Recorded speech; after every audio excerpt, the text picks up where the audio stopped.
telefon zəngi istədik. Cənab prezidentlə danışma növbətdə bu mövzu ilə bağlı 7 dəqiqə çəkdi. 7 dəqiqədən sonra indi kimi yadındadır. Cənab prezidentlə əlaqəyə çıxmaq imkanı oldu. Cənab prezidentin artıq xəbəri var idi. Mən burada cənab prezidentin reaksiyasını demək istəyirəm.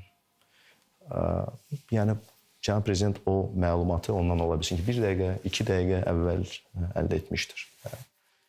Müxtəlif potensial fikirlər ola bilərdi. Hərbçilər tərəfindən də bunu araşdıraq, edək, tələsməyək və s. Cənab prezident dərhal dedi ki, bəli, xəbərim var. Siz bununla bağlı açıqlama hazırlayın və həmin açıqlama üstündən bir 30-40 dəqiqədən sonra çıxdı. Artıq bu hər yerdə var, hər kəs onu...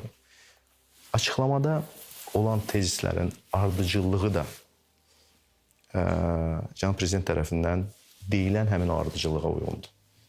Hadisənin gətirən səbəblər, hərbi əməliyyatların davam edən dövrü, həmin marşrutla heç vaxt helikopter hərəkət etməməsi, faciəvi təsadüf, üzrxahlıq, kompensasiya və s.